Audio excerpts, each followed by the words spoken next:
Hi friends, welcome to trading info.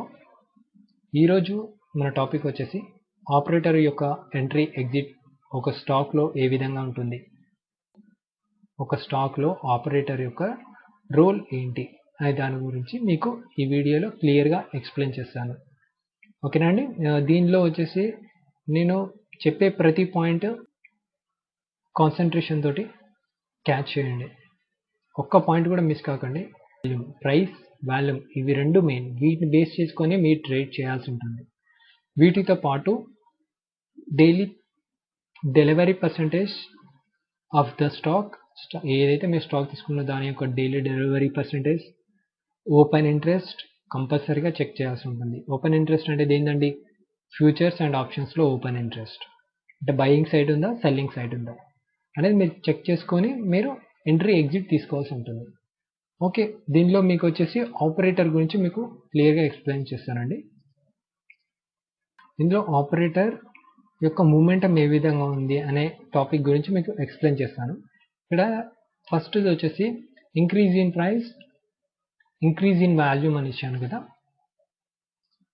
Okay, increase in volume, increase in price. ఏదైనా ఒక stock తీసుకుందామండి. Okay, sale తీసుకున్నాను కదండి. Okay, ఈ లైన్ వచ్చేసి నేను ఇది 20 EMA వాల్యూమ్కి సెట్ చేశానండి. ఈ లైన్ చూడండి, ఇది యావరేజ్గా మనం క్యాల్కులేట్ చేసుకునేది వాల్యూమ్కి. ఇదంతా వాల్యూమ్ అనమాట, ఇదంతా వాల్యూమ్ ఏదైతే ఉందో ఇదంతా వాల్యూమ్ అనమాట. ఇది ప్రైస్ అనమాట. ఓకేనా, ఇది వచ్చేసి వాల్యూమ్లో నేను ఈ వాల్యూమ్లో లైన్ ఏదైతే ఇక్కడ లైన్ మీకు ఎల్లో కలర్ కనిపిస్తుందో ఈ లైన్ నేను 20 days ఫిక్స్ చేశాను.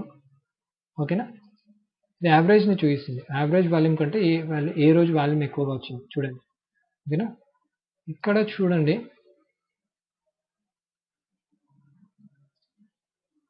ఈరోజు వాల్యూమ్ చూడండి, యావరేజ్ వాల్యూమ్ ఇది ఆల్మోస్ట్ క్రాస్ అవుతుంది. అవునా, ఇది క్రాస్ అయిన రోజు మార్కెట్ చూడండి ఏ విధంగా బిగ్ మూవ్స్ ఇచ్చింది. ఆల్మోస్ట్ చూడండి ఎంత బిగ్ మూమెంటం ఇచ్చింది. వాల్యూమ్తో పాటు మీ ప్రైస్ కూడా చూడండి, అంటే క్యాండిల్ ఎంత స్ట్రాంగ్గా ఉన్నదని చూడాలి మీరు. క్యాండిల్ ఎంత స్ట్రాంగ్గా ఉంది, వీక్గా ఉందా లేకపోతే స్ట్రాంగ్గా ఉందా. వాల్యూమ్లో మీకు ఒక్కసారి కనిపిస్తుంది, వాల్యూమ్లో మీకు వాల్యూమ్ కనిపిస్తుంది కానీ క్యాండిల్ చిన్నగా ఉంటుంది. అంటే ఒక్కొక్కసారి మీకు క్యాండిల్స్ ఇలా కనిపిస్తుంది చూసారా. ఇందులో స్ట్రెంత్ తక్కువ ఉంది, అంటే బయర్స్కి సెల్లర్స్కి మధ్యలో ఇక్కడ పోటాపోటీ నడుస్తుంది అనమాట. అది ఒకటి గుర్తుపెట్టుకోండి. ఇక్కడ అన్డిసైడింగ్ ఫ్యాక్టర్ అంటే ఇది అప్ సైడ్ పోవచ్చు, డౌన్ సైడ్ పోవచ్చు. సో ఎక్కడైతే మీకు స్ట్రెంత్ అంటే ఇక్కడ ఈ విధంగా, అంటే మీరు వచ్చేసి యావరేజ్ లైన్ ఏదైతే ఉందో దాన్ని క్రాస్ చేసి వాల్యూమ్ ఇంక్రీజ్ అయినప్పుడు చూడండి, అప్పుడు ఆపరేటర్ ఎంట్రీ ఎలా ఉంది అనేది చూడండి. హైయెస్ట్లో కొనేసింది అనమాట ఆపరేటర్ అనేది. ఆల్మోస్ట్ చూడండి ఎంత, 7 crores. ముందు రోజు ఎంత అయింది, 3 crores, ఆల్మోస్ట్ డబుల్. అంతేనా, డబుల్ ట్రేడ్ అవుతుంది అంటే ప్రైస్లో స్ట్రెంత్ వచ్చినట్టే కదా. ఫర్ ఎగ్జాంపుల్ మీరు ఇక్కడ ఈ లెవెల్లో ఎంట్రీ తీసుకున్నారనుకోండి, స్ట్రెంత్ ఉంది మనకు తెలిసి, ఇక్కడ వాల్యూమ్లో స్ట్రెంత్ కనిపిస్తుంది. ఇక్కడ ఎంట్రీ తీసుకున్నారు అనుకోండి, ఇక్కడ చూడండి ఆల్మోస్ట్ 79, అంటే మీరు 69 దగ్గర తీసుకున్నారు, 79 జస్ట్ 3 daysలో 79, అంటే 69 నుంచి 79 దాకా అంటే ఎంత అండి, 10 rupees per share. 10 rupees profit వచ్చింది పర్ షేర్, 10 rupees ప్రాఫిట్ వచ్చింది. అంటే 100 షేర్లు ఉంటే 1000 రూపాయలు, 3 daysలో 1000 రూపాయలు. అంత ఈజీ కాదు కదా. సో ఈ విధంగా మనము ఆపరేటర్ యొక్క ఎంట్రీని, ఎక్కడ ఎంట్రీ అవుతున్నాడు, ఇక్కడ ఎంట్రీ అయ్యాడు, ఇక్కడ నుంచి ఎగ్జిట్ అయిపోయాడు. ఎందుకంటే మీరు చూడండి ఇక్కడ వాల్యూమ్ తగ్గిపోయింది, వాల్యూమ్ తగ్గుతుంది అంటే ఇక్కడ చూడండి మీకు ప్రైస్ కూడా తగ్గుతుంది. ఆపరేటర్ మెల్లమెల్ల ఎగ్జిట్ అయిపోతున్నాడు, అది గుర్తుపెట్టుకోండి. ఆ సెంటిమెంట్ని మీరు క్యాచ్ చేయాలి. ఓకేనా, మీకు ఇది మీరు రెగ్యులర్గా ఏదైతే ఇప్పుడు నేను for example steel authority of India చెప్తున్నాను, ఈ స్టాక్ని మీరు రెగ్యులర్గా వాచ్ చేస్తుండాలి. అంటే ఏ లెవెల్కి వచ్చేసరికి సెల్లింగ్ ప్రెషర్ స్టార్ట్ అవుతుంది, ఏ లెవెల్కి వచ్చేసరికి బయింగ్ స్టార్ట్ అవుతుంది, ఇవన్నీ మీరు రెగ్యులర్గా చేస్తూ, అంటే ఎవ్రీడే ఒక 15 డేస్ చేయండి.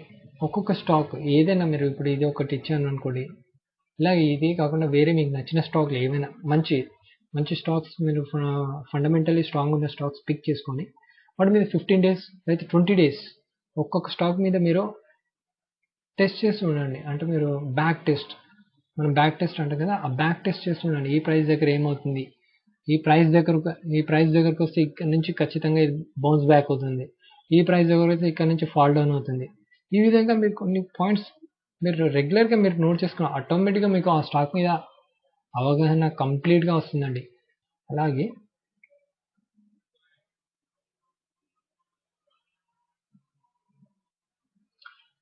ఇక్కడ నుంచి సెల్లింగ్ స్టార్ట్ అయింది అంటే మీరు ఏం చేయాలి, ఆల్మోస్ట్ ఇక్కడ మీకు ఎప్పుడైతే ఇక్కడ లైన్ కిందికి ఎప్పుడైతే వాల్యూమ్ తగ్గిందో మీరు ఇక్కడ ఎగ్జిట్ అయిపోండి. ఎప్పుడైనా రిస్క్ టు రివార్డ్ మార్కెట్లో పెట్టుకోవాల్సింది ఒకటి టెర్మినల్ ముంగట. టెర్మినల్ అంటే ఇన్ ద సెన్స్ స్టాక్ మార్కెట్లో ఎవరైతే వర్క్ చేస్తుంటారో వాళ్ళ సిస్టమ్ కూడా కూర్చున్న వాళ్ళకి టెర్మినల్ అని అంటాము. సో ఆ టెర్మినల్ ముంగట కూర్చొని ఏదైనా ఆర్గనైజేషన్ వర్క్ చేస్తున్నప్పుడు, బిగ్ ఆర్గనైజేషన్ చేస్తున్నప్పుడు వాళ్ళు ఒకటే సజెషన్ ఇస్తారు, రిస్క్ టు రివార్డ్ 1:2. ఎక్కువ ఆశించే సమస్య లేదండి. మీరు స్టాప్ లాస్ పెట్టినా, స్టాప్ లాస్ హిట్ అయిందా ఎగ్జిట్ అవ్వండి. 1% స్టాప్ లాస్ హిట్ అయిందంటే ఆ రోజు ఎగ్జిట్ అయిపోండి ఆ స్టాక్లో. ఇంకా ఏం ఆలోచించద్దు. ఇవ్వకపోతే రేపు వస్తుందండి ఛాన్స్. మీరు అలాగే కూర్చున్నారు అనుకోండి పెట్టేసి, ఇంకా కొంచెం కింది పైన పెరగపోతుందా, ఇంకొంచెం కింది పైన పెరగబోతుందా అని ఆలోచించుకుంటా పెట్టారనుకోండి, ఎట్టి పరిస్థితుల్లో ఆ రోజు ఆ ప్రైస్కి రాదు. మీరు ఏదైతే పెట్టిందో దానిలో లాస్ బుక్ చేసుకొని బయటికి రావాల్సి వస్తుంది. రివార్డ్ మీరు 1:2, 1:3, 3% వచ్చింది అనుకోండి, లేకపోతే 2% వచ్చింది అనుకోండి, చాలు బుక్ చేసుకుంటూ వచ్చేయండి, ఎగ్జిట్ అయిపోండి. అదే నా కోరిక. మీరు చూడండి స్టాక్ మార్కెట్లో రిస్క్ టు రివార్డ్ మీరు ఎప్పుడైతే మెయింటైన్ చేస్తారో 80% లాస్ని స్టాప్ చేస్తున్నట్లే. అది గుర్తుపెట్టుకోండి. రిస్క్ టు రివార్డ్ మెయింటైన్ చేయడం స్టార్ట్ చేశారనుకోండి, 80% మీ స్టాప్ని కవర్ చేస్తున్నాడు. అంటే స్టాప్ని ఏదైతే మీరు 80% లాసెస్ని స్టాప్ చేస్తున్నట్లే మార్కెట్లో. అది గుర్తుపెట్టుకోండి. ప్రైస్ ఇంక్రీజ్, వాల్యూమ్ ఇంక్రీజ్ అయితే బులిష్ సిగ్నల్ అని చెప్పాను కదా. ఓకే, అది అయిపోయినాక నెక్స్ట్ వచ్చేసి ప్రైస్ ఇంక్రీజ్ అయింది, వాల్యూమ్ డిక్రీజ్ అయింది అంటే ఇక్కడ మీకు ఇందులో ఇది రీటైలర్ వెయిటింగ్ చేస్తుంటారన్నాం కదా. దీని గురించి ఏంటంటే సింపుల్గా చెప్తాను చూడండి. రీటైలర్ ఏం చేస్తాడంటే, రీటైలర్ యొక్క హ్యాబిట్ ఏంటంటే ఇంత పెరిగింది కదా, ఇంకా ఇక్కడ పడకపోతుందా, ఇక్కడ వచ్చి తీసుకుందాం. రీటైలర్ యొక్క ఆలోచనలు ఆ విధంగా ఉంటాయండి. ఇది చూడడు. ఇక్కడ రిటైలర్ ఏంటంటే ఇంత పెరిగింది, ఇక్కడికి వస్తే ఇక్కడ పడకపోతుందా, ఇక్కడ తీసుకుందాం, ఇక్కడ పడకపోతుందా, ఇక్కడ తీసుకుందాం అని ఆలోచిస్తుంటాడు. మీరు ఆలోచించేలోపు ఆపరేటర్ అంతా పని చేసేసుకొని వెళ్ళిపోతున్నాడు. ఆపరేటర్ ఎంట్రీ ఇస్తాడు, ఎగ్జిట్ కూడా ఇచ్చేసి వెళ్ళిపోతాడు. అప్పుడు మీరు ఎంట్రీ తీసుకుంటుంటారు అనమాట. ఇక్కడ ఎంట్రీ తీసుకుంటుంటారు. అదనమాట. సో ఈ మిస్టేక్ చేయకండి. ప్రైస్ ఇంక్రీజ్, వాల్యూమ్ డిక్రీజ్ కదా. దీని గురించి వచ్చేసి చూడండి, ఇక్కడ మీకు ఎక్స్ప్లెయిన్ చేస్తున్నాను చూడండి. Price increase, volume decrease. Price increase, volume decrease దగ్గర మీకు ఇక్కడ క్లియర్గా లైన్ గీసి చూపిస్తాను చూడండి. ఇక్కడ ఏమవుతుందండి, ప్రైస్ ఇంక్రీజ్ అవుతుందా, వాల్యూమ్ చూడండి, ఇక్కడ వాల్యూమ్ చూడండి.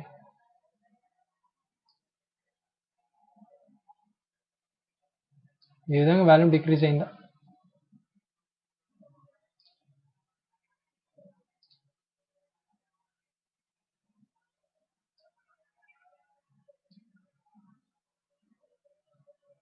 ఈ విధంగా వాల్యూమ్ డిక్రీజ్ అయిందా. ప్రైస్ మాత్రం చూడండి ఇంక్రీజ్ అవుతుంది, అవునా. ప్రైస్ ఇంక్రీజ్ అవుతుంది, వాల్యూమ్ డిక్రీజ్ అవుతుంది. లైన్ కిందికి వచ్చేసింది చూడండి, లైన్ కిందికి వచ్చేసిందా అంటే వాల్యూమ్ డిక్రీజ్ అయిందా. అంటే చూడండి ఇక్కడ వచ్చేసి ఫోమో క్రియేట్ చేసిండు, బయర్స్ వచ్చిండు, హైయర్ హైస్ ఫోమో క్రియేట్ చేసిండు. మీరు చూడండి పైకి పోతున్న కొద్ది క్యాండిల్ చిన్నగా అవుతుంది, అబ్జర్వ్ చేశారా. అప్పుడు ఏం చేస్తున్నా, ఇక్కడ పైన నుంచి హైయర్కి పోయే కొద్దీ మీరు చూడండి క్యాండిల్ ఇక్కడ సెల్లర్స్ వస్తున్నారు. ఈ క్యాండిల్ సగం అయిపోయింది. చిన్న ఇన్వెస్టర్స్ వాళ్ళు ఇక్కడ ఇంత పెరిగింది కదా, ఇంకా ఎంత పెరగబోతుందా అని చెప్పేసి ఏం చేస్తుంటారంటే ఇక్కడ ఎంట్రీ తీసుకుంటుంటారు. ఈ పొజిషన్ ఎంట్రీ తీసుకోవడం చేస్తుంటారు. ఆపరేటర్స్ ఏం చేస్తుంటారు, అదే పొజిషన్లో చూడండి వాల్యూమ్ తగ్గుతుంది, మీకు వాల్యూమ్ తగ్గుతుంది. ఆపరేటర్స్ మెల్లమెల్లగా ఎగ్జిట్ అవుతూ ఉంటారు. అంతే. సింపుల్గా మీరు ఇక్కడ పొజిషన్స్ తీసుకొని ఉంటారండి, ఇక్కడనో పొజిషన్స్ తీసుకొని ఉంటారు. అప్పుడు ఇక్కడ వీళ్ళు ఎగ్జిట్ అవుతుంటే మీరు ఇక్కడ లాస్ కవర్ చేసుకున్నట్టు కదా, లాస్ కవర్ అవుతున్నట్టు కదా, ఇప్పుడు మీరు లాస్ బుక్ చేసుకోవాల్సినట్టే కదా. అది గుర్తుపెట్టుకోండి. మూమెంటం వాల్యూమ్ని బేస్ చేసుకొని, ప్రైస్ని బేస్ చేసుకొని మీరు ఏ పొజిషన్లో ఎంట్రీ తీసుకోవాలి, ఏ పొజిషన్లో ఎగ్జిట్ తీసుకోవాలి అనేది క్లియర్గా మనం అర్థం చేసుకోవచ్చు. అందులో సింపుల్గా మనకు ఇక్కడ చూడండి, ఈ పొజిషన్ అయినా ఈ క్యాండిల్ని చూడండి, ఈ క్యాండిల్ ఇక్కడ వాల్యూమ్ తగ్గిపోయింది, కింద తగ్గిందా, ఈ ప్రీవియస్ క్యాండిల్ కానీ వాల్యూమ్ తగ్గింది, సగం క్యాండిల్ అయింది, అంటే ఆల్మోస్ట్ సగం ఇంట్రెస్ట్ తగ్గింది. సో అప్పుడే మనం ఎగ్జిట్ అయిపోవాలి, ఈ క్యాండిల్లోనే ఎగ్జిట్ అయిపోవాలి. ఇంకా నెక్స్ట్ క్యాండిల్ గురించి ఆలోచించదు, ఎగ్జిట్ అవుతారు. ఆల్మోస్ట్ లాస్ట్కి లాసెస్ బుక్ చేసుకొని ఎగ్జిట్ అవుతారు. ఇదండి, ఓకేనా. ప్రైస్ ఇంక్రీజ్, వాల్యూమ్ డిక్రీజ్ అయిపోయింది కదండి. ఇంకా ప్రైస్ డిక్రీజ్, వాల్యూమ్ ఇంక్రీజ్, ఇది హెవీలీ బెరిష్ అంటున్నాం కదా, దీని గురించి మీకు ఎక్స్ప్లెయిన్ చేస్తాను. ప్రైస్ డిక్రీజ్, వాల్యూమ్ ఇంక్రీజ్, దీని గురించి కదండి మీకు ఎక్స్ప్లెయిన్ చేస్తుంది. ఇంకా చూడండి, ఇక్కడ మీరు అబ్జర్వ్ చేస్తున్నారా, ప్రైస్ డిక్రీజ్ అవుతూ వస్తుంది. క్యాండిల్స్ చూడండి ఎంత స్ట్రాంగ్ ఉన్నాయి, ఈ క్యాండిల్ చూడండి, ఈ క్యాండిల్ చూడండి, ఈ క్యాండిల్ చూడండి, ఈ క్యాండిల్ చూడండి. ప్రైస్ ఎలా ఫాలో అవుతుంది, ఆ విధంగానే వాల్యూమ్ ఎలా ఇంక్రీజ్ అవుతుంది. చూసారా, వాల్యూమ్ ఇంక్రీజ్ అవుతుంది. అంటే ఆపరేటర్ మూమెంటం ఇందులో ఉంది అని అర్థం చేసుకోవాలి మీరు. ఆపరేటర్ ఇందులో ఉన్నాడు, ఆపరేటర్ యొక్క ఎంట్రీ ఇందులో ఉంది అంటే ఆపరేటర్ ఎగ్జిట్ అవుతున్నాడు. ఎవరైతే బై చేసి కూర్చున్నాడు, ఎక్కడో ఒక దగ్గర బై చేసి కూర్చుంటాడు కదా, ఆ ఆపరేటర్ ఎగ్జిట్ అవుతున్నాడు అని అర్థం చేసుకోవాలి. ఓకేనండి. మీరు ఆపరేటర్ యొక్క మూమెంటంని పట్టుకోవాలి, ఆపరేటర్ యొక్క మూమెంటంని చూడాలి అంటే వాల్యూమ్లో మీకు దొరుకుతాడండి, గుర్తుపెట్టుకోండి. వాల్యూమ్లో కంపల్సరీ ఆపరేటర్ ఏం చేస్తున్నాడు అనేది, మీరు ఏం చేసినా ఆపరేటర్ ఏం చేసినా వాల్యూమ్లో కంపల్సరీ దొరుకుతాడండి. ఆపరేటర్ మూమెంటంని బట్టి బేస్ చేసుకొని, ప్రైస్ యొక్క మూమెంటంని బేస్ చేసుకొని స్టాక్ మార్కెట్లో ఏదైనా స్టాక్ మీద మీరు ట్రేడ్ చేయండి.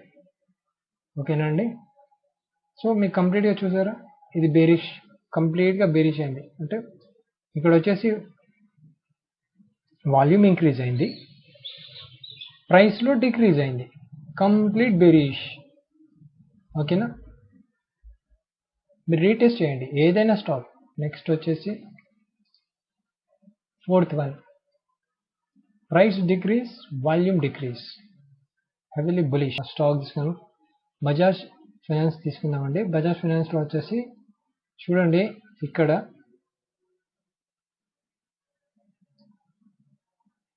మీరు వాల్యూమ్ అబ్జర్వ్ చేశారండి, వాల్యూమ్ అబ్జర్వ్ చేశారా,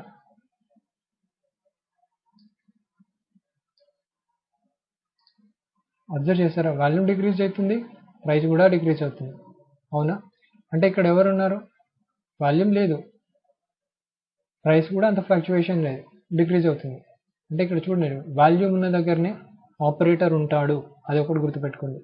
వాల్యూమ్ లేని దగ్గర ఆపరేటర్ మూమెంట్ అంతగా ఉండదు. ఇక్కడ ప్రైస్ డిక్రీజ్ అయింది, వాల్యూమ్ కూడా డిక్రీజ్ అవుతుంది. ఓకేనా. అంటే ఇక్కడ వచ్చేసి మీరు సింపుల్గా కన్సల్టేట్ అవుతుంది, అంటే ఇక్కడ అక్యుమిలేషన్ జరుగుతుందా, డిస్ట్రిబ్యూషన్ జరుగుతుందా మనకు తెలియదు. ఓకేనా. ఒక సర్టన్ టైం అయిపోయినాక మళ్ళీ ప్రైస్ మళ్ళీ ఆపరేటర్ ఎంట్రీ ఇచ్చాడు, చూసారా ఇక్కడ ఆపరేటర్ ఎంట్రీ ఇచ్చిండు లేదో చూడండి ఎంత బులిష్ అయిందో మార్కెట్. ఎప్పుడైనా గుర్తుపెట్టుకోండి, వాల్యూమ్ పార్టిసిపేషన్ చూపిస్తుంది ఆపరేటర్ యొక్క మూమెంటంని. ఆపరేటర్ ఉన్నాడా లేడా, ఆపరేటర్ ఉన్నాడు అంటే ఇక్కడ చూడండి మీకు ఎలా మూమెంటం ఇచ్చిందో మార్కెట్. ఆపరేటర్ మీకు ఇక్కడ చూడండి, ఆపరేటర్ లేడు మీకు ఇక్కడ ఈ వాల్యూమ్లో చూడండి, ఇక్కడ ప్రైస్ యాక్షన్ చూడండి. ఈ విధంగా మీరు ప్రతిదీ మీకు వీడియో ఫస్ట్ మీకు ఎందుకు చెప్పాను, స్కిప్ చేయకుండా చూడండి, 1-2 సార్లు చూడండి అర్థం కాకపోతే. అని మీకు ఎందుకు చెప్పానంటే ఈ పాయింట్స్ ఉంటాయి, ఈ పాయింట్స్ మీరు రీటెస్ట్, అంటే మీరు ఏదైనా స్టాక్ తీసుకొని డైలీ అంటే ఏదైనా ఒక స్టాక్ తీసుకోండి, డైలీ చేస్తూ ఉండండి, రీటెస్ట్ చేస్తూ ఉండండి. మీకు మీరు అవగాహన తెచ్చుకొని మీరు ఏదైనా స్టాక్‌లో ట్రేడ్ చేయండి. ఓకేనండి. థ్యాంక్ యూ అండి మీ యొక్క వాల్యుబుల్ టైంని ఇచ్చినందుకు. అలాగే నా యొక్క వీడియోస్ని మీరు రెగ్యులర్గా చూస్తూ ఉండండి, నన్ను మోటివేట్ చేస్తూ ఉండండి. అలాగే నా యొక్క వీడియోస్ మీకు నచ్చినట్లయితే మీ ఫ్రెండ్స్తో షేర్ చేస్తూ ఉండండి. అలాగే సబ్స్క్రైబ్ చేయండి, లైక్ కూడా చేయండి. థ్యాంక్ యూ అండి.